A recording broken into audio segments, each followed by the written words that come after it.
get here? How difficult to get here. It was for everybody difficult. And well, I don't know why it was difficult. I applied by myself and my friends applied in Israel, but somehow it's a bureaucracy. They don't think it's important. Why is it important? It's not me to explain. I cannot say that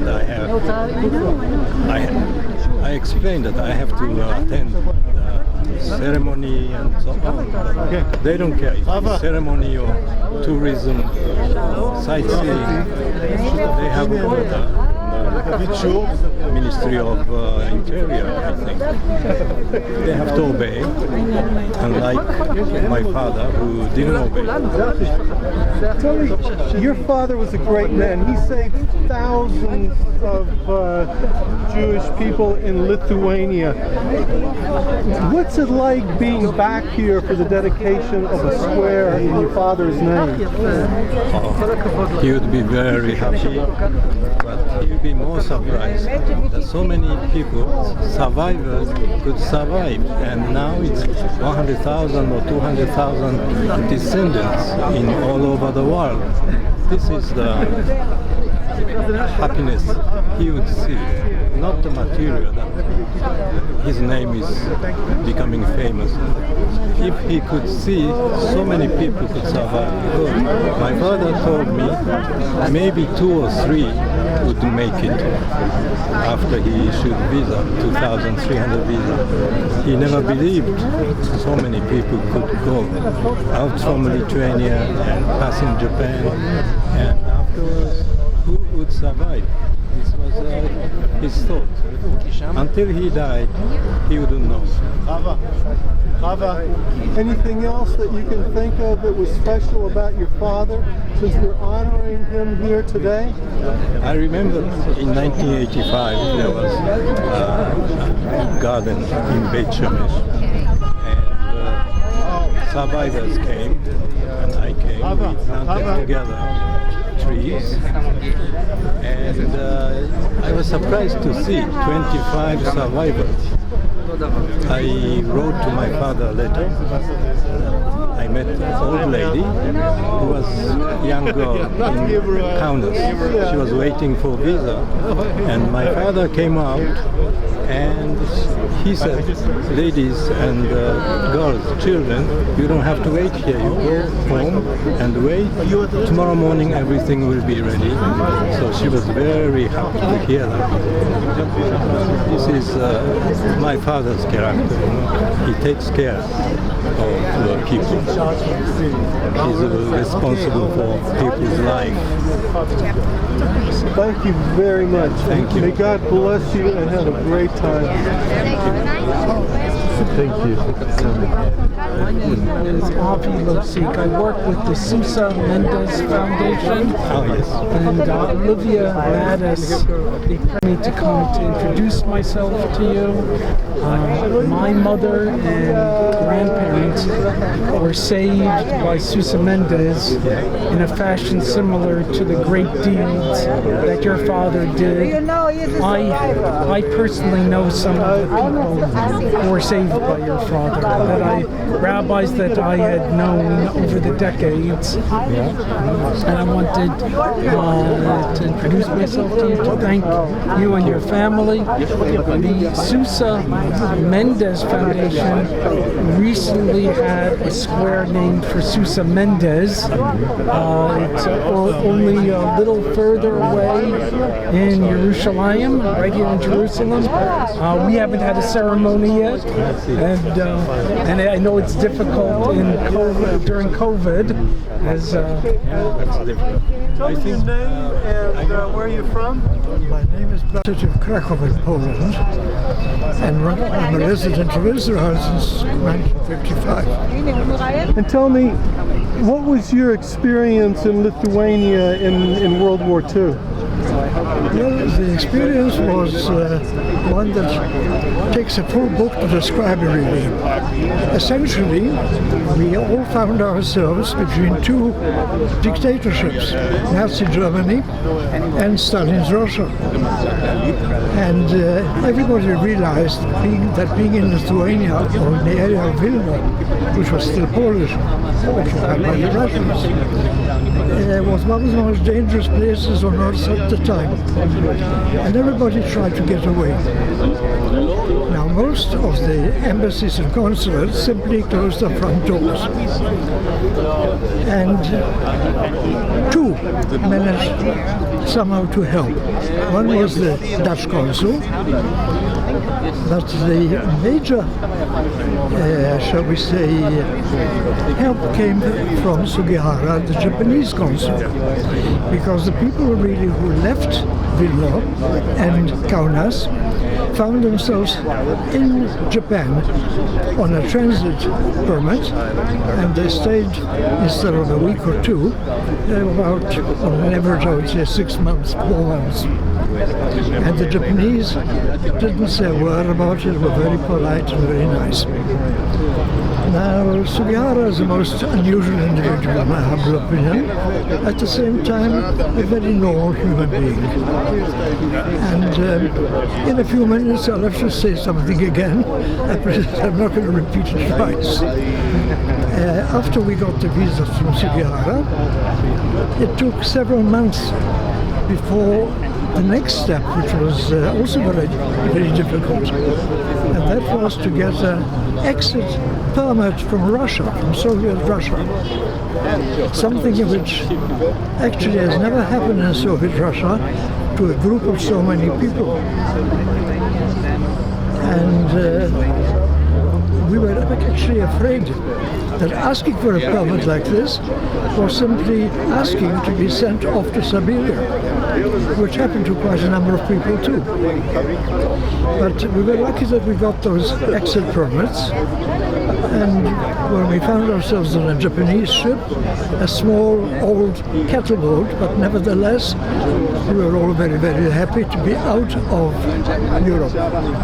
How many were in your family that were saved through the Japanese? We were actually 7 people. And you went on the ship all the way to Japan.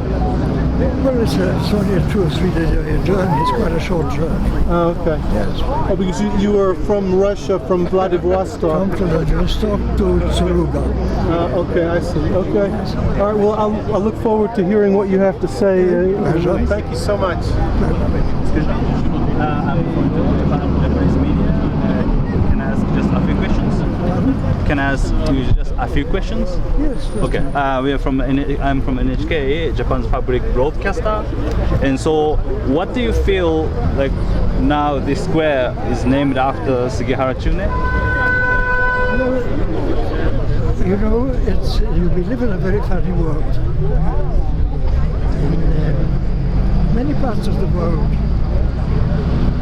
important people are, shall we say, given the great privilege of something important being named after.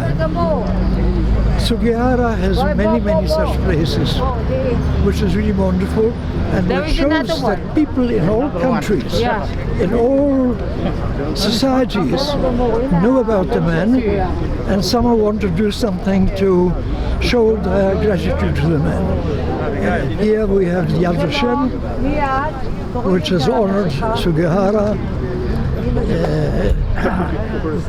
We planted several years ago a forest for Sugihara. There's a problem concerning that now. And here again we have a little rundel, small but very pretty, in one of the nicest places I would say in Jerusalem, which to me is the greatest and nicest city in the world. So what do you think is the most important message of his act in Lithuania, which saved the life, thousands of lives of the Jews, to the next generation? Actually, I wouldn't say that there's a message, but there is a very definite reason why Sugihara did what he did. And I'll speak here. Unfortunately, I was only given about a minute and a half. But that is exactly the point I wish to stress. So I'll do that later. Thank you very All the much. very best. Sir, your name? Beryl Shaw. Can you give us your birthday? CBN News. Pardon? Can you tell me your birthday? CBN News. Birthday. When were you born? When? I was born in Krakow, a city in Poland, Which year? 1927. And date? That makes it 94 years ago. 94 years. Okay. So you're 94 years. Okay. Thanks so much. Thank you so much. From? Well, I'm today. Yes. Today I live here in Israel in Kfar Saba, and I've lived here for 53 years.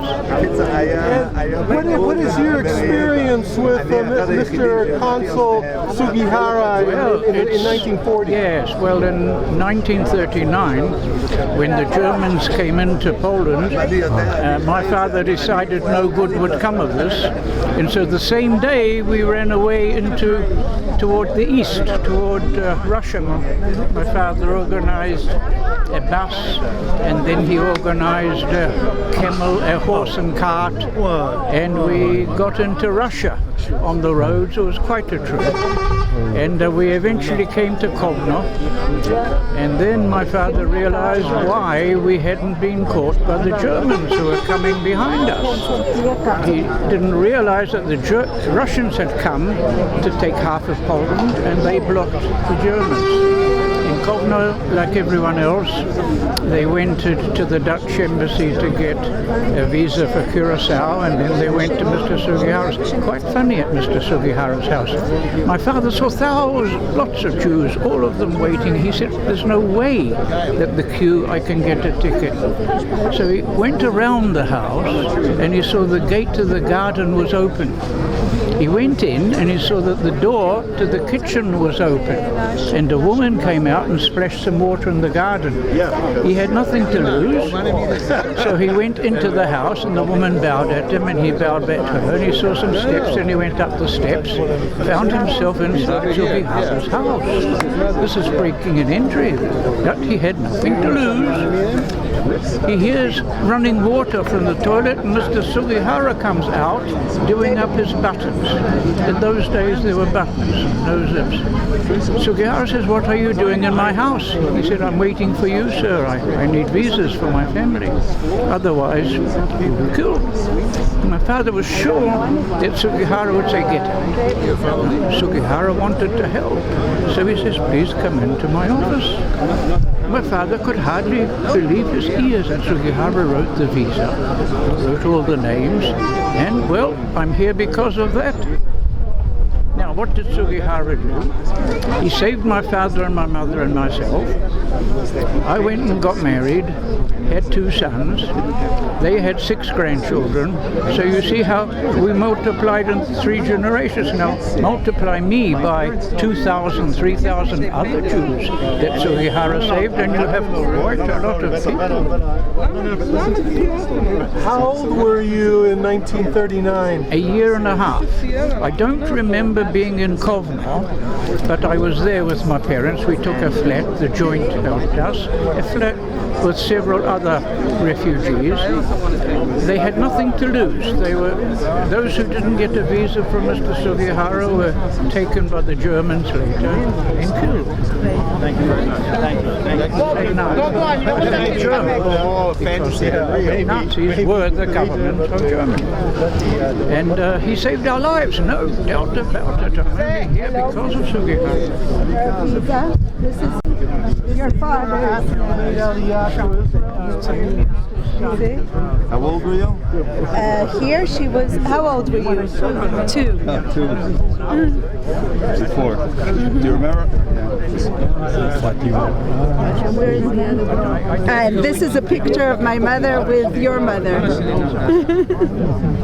Where was it? When in Yad Vashem, when you got the stamp of righteous amongst the nations.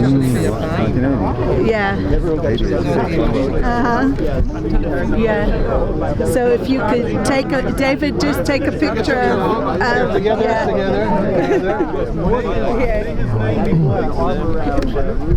You have somebody. So this is historic. That is from the Mir Yeshiva. Come, please. Yeah. Very important. Okay, thank you very much. We're all around here because of you. Because of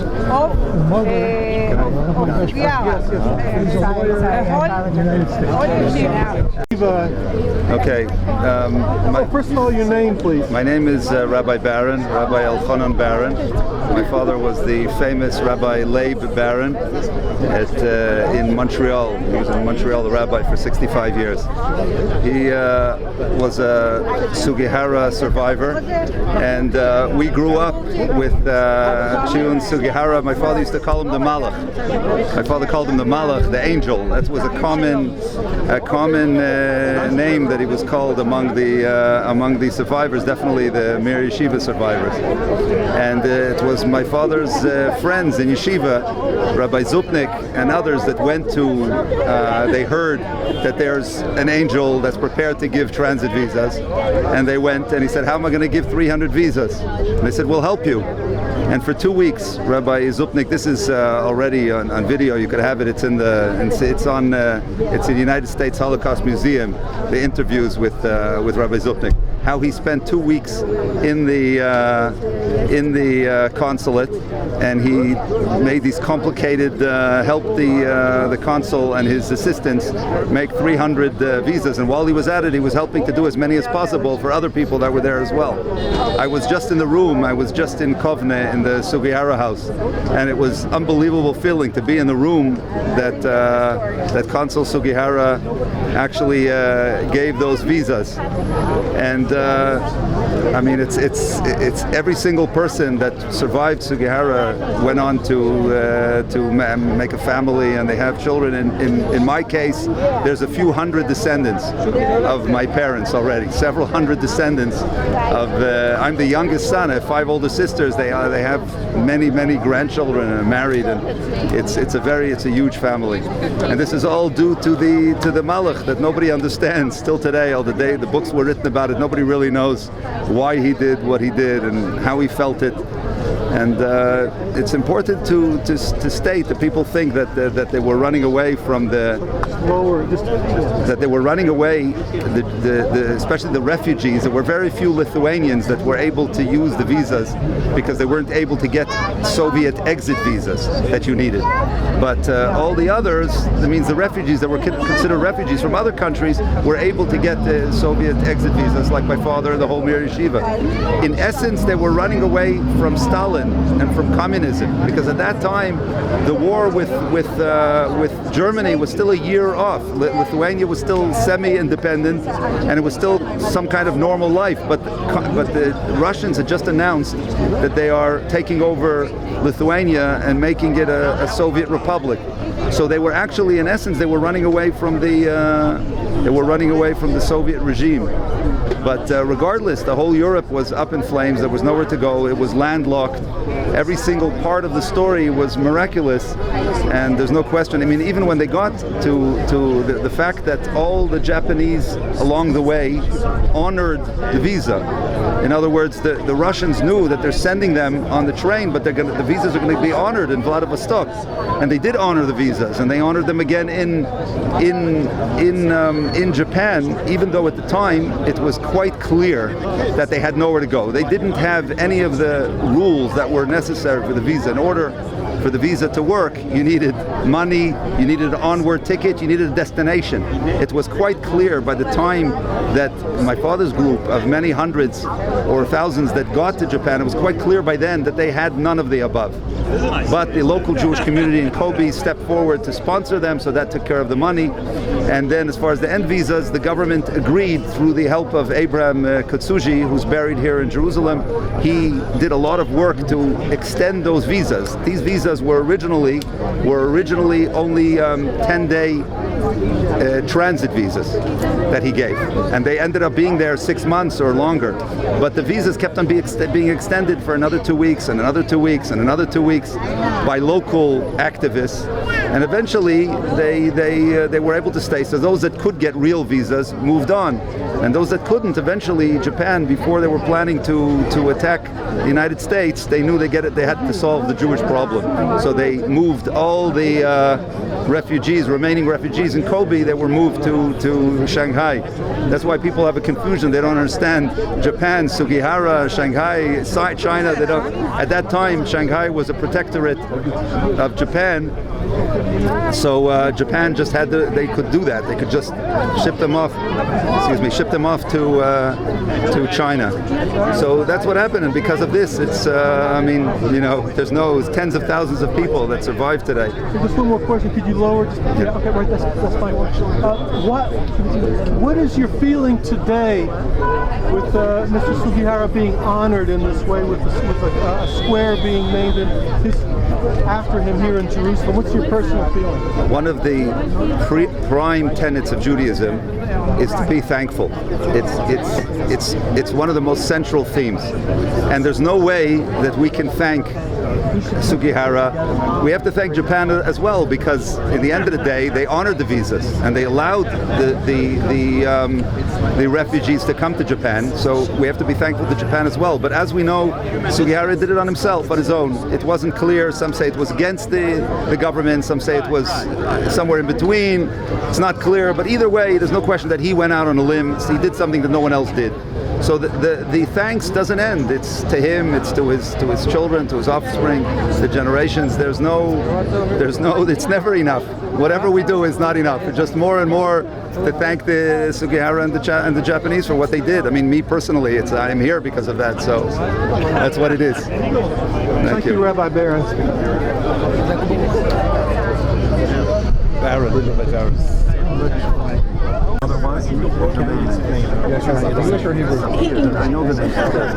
Yes, in Netanya.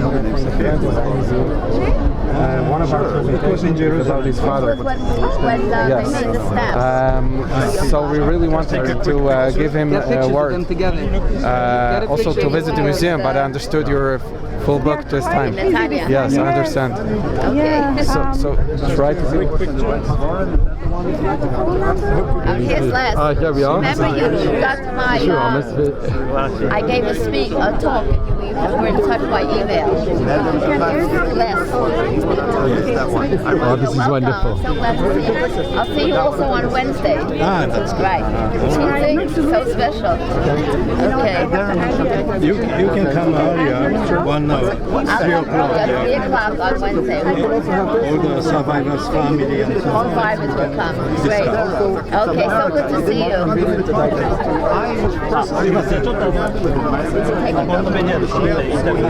Hi, Rabbi Menachem. Hi, Mendy Katz. Chavi Katz's son. エルサレムで杉原千尋の名前で通りとかスクエアとかできたんですけど、信じられないぐらい嬉しい。父も1969年に僕がここに大学の留学で来た時に訪れてエルサレムに 2,3 日いたんですけど、非常に喜んでくれて、エルサレムに住んでることは非常にいいことだと。こういう公園とかスクエア、そういうものが父の名前で人の教育に役立つんだったら本望だと思います。回もサバイバーの方であったりとか、サバイバーのご遺族の方からも写真であったりとかお話しされてましたけれども、そのちぐねさんの、行った行為のどういった部分を、イスラエルの人たち、イスラエルされる人たちにこう語り継いでるんですか、もらいたいです。そうですね。中年の立場から言えば、自分は何も大したことをしてないと、人助けとかそういうつもりはなかったんです。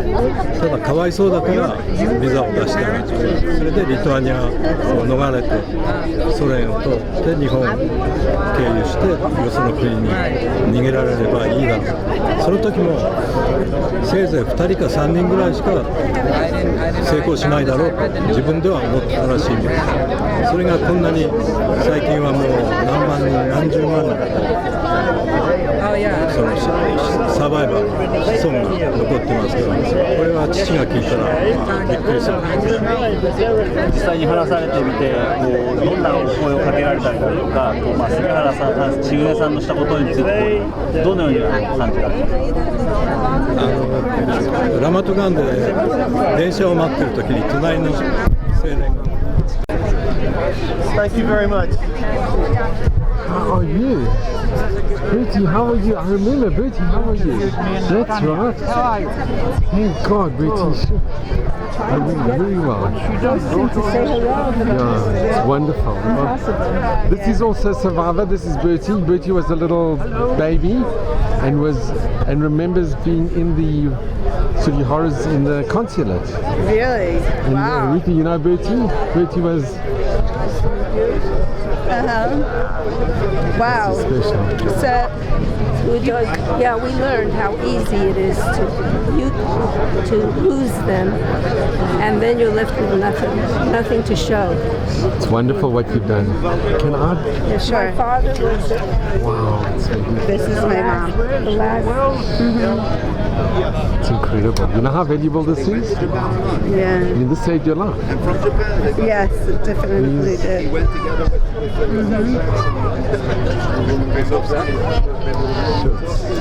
Yes. He used to. Incredible. Thank you so much.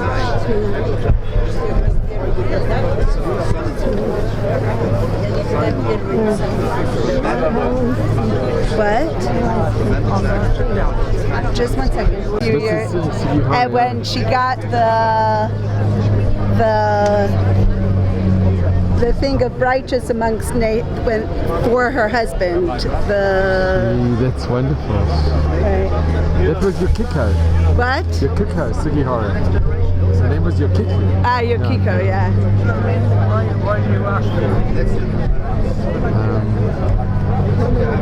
Yes. I've been writing to you for some time. I have prepared the most complete album of stamps and first day covers anywhere in the world. And I'm going to send it on exhibit. And then I would like to send you the copy, but it's not complete yet. I'm going to be exhibiting it. These are 17 different stamps of your father from 12 different countries.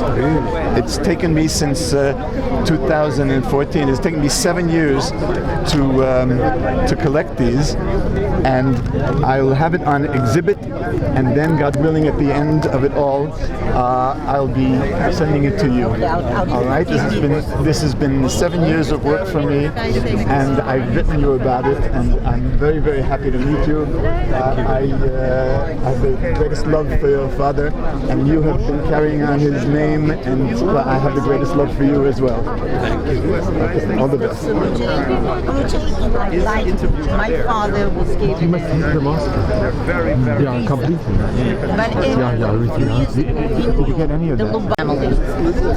You were there, your mother was there. I know that my father took pictures with your mother. I don't know. We have it somewhere in the house. I don't know. My daughter spoke, and I'm really very honored to meet you and to speak to you. You are the one who speaks Hebrew? Yes, I do. Ah, yafeh. Listen, I know that we heard that. As a matter of fact, they came to interview my father in New York from Japan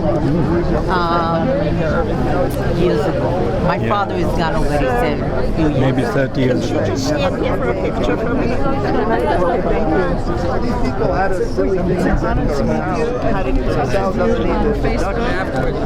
You've saved 9 of my family members. And now take a picture of you. The effort is so And your name is? I was never going to let them in. They knew it was just a piece of paper. Cyril. And Cyril. Not only well, because it's the ambassador. This is his and we now found out this last year, the first time that he himself gave someone a transit visa. Right beginning. Thank you. Thank you. Do you want to show the list? You can show the list. Very famous person. The person who gave Rachel Friedman, she, her husband. Hello. Hi. My grandfather. Completely. Why? No, it's nice. It's a sign of the times we're in. And he gave himself Did Fiona come?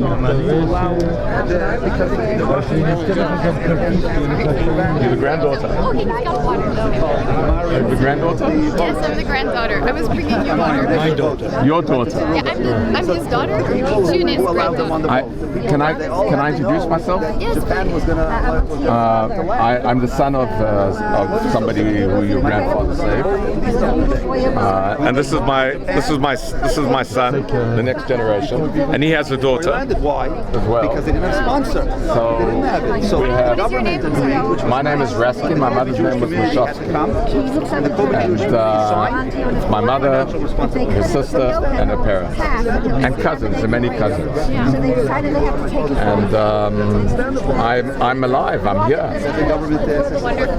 No, it's amazing. It's not I came back from overseas this morning, 3 o'clock in the morning. I didn't want to miss this. I just wanted to meet you and tell you that you have a lot to be proud of. Thank you. It's an incredible thing. We're happy you're all here. Thousands of people who are alive because of your grandfather. We're so happy to meet you. I always get very emotional when I hear these things. It's really And it's true. Here I am. We have another generation as well. So finally Jews are coming. Another 2 generations. There's 3 generations since my mother was my mother was like 12 years old. And Wining and dining the local. it's quite a story. It's amazing. You live in Israel? Or? Yeah, I live here. I live in Tel Aviv. Great. Right? Yeah. My children were all born here.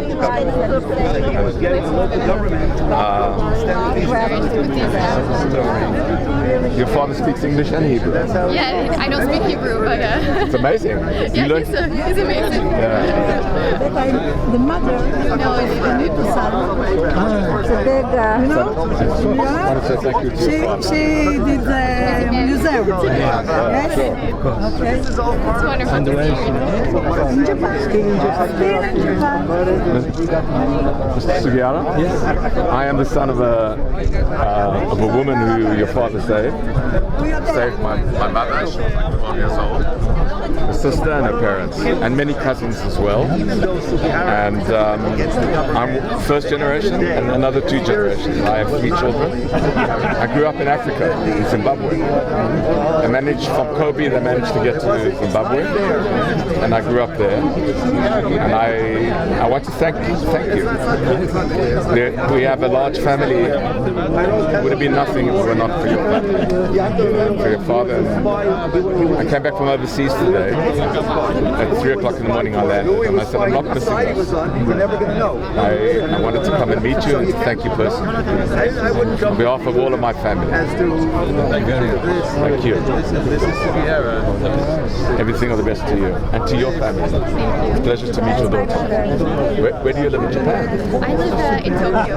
For the Susan Landis Foundation, can you and I take one picture together? I just want to send a picture to my brother and sister. They live in Australia. Thank you. Oh, I see. We're spread out. What other problems do you have in life? What other what? Problems do you have in life? This is wonderful.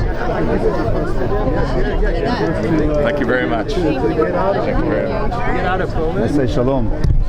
Rabbi Baron. About Jewish holy sites in Lithuania. I represent the rabbinic organizations around the world with the Lithuanian government. So but you know, we grew up, the angel, the Malach, that your father was the Malach.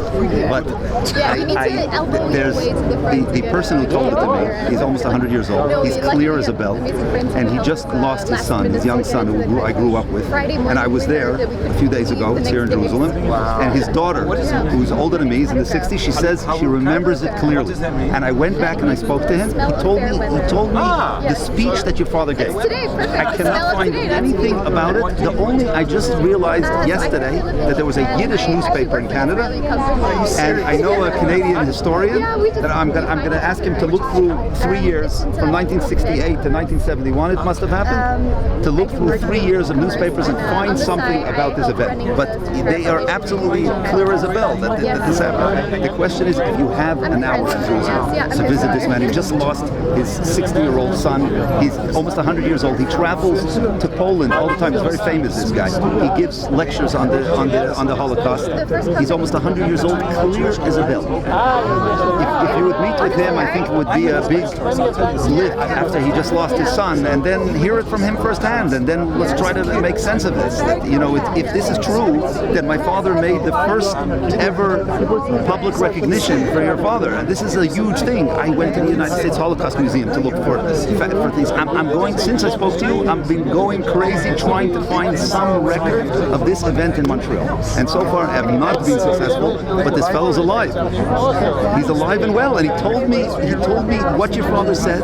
He told me what the rabbis who spoke at the event said. That sounds like a great story. I have no idea. Would you agree? Do you have time? Because I know you're here till Wednesday, because you have your big thing on Wednesday.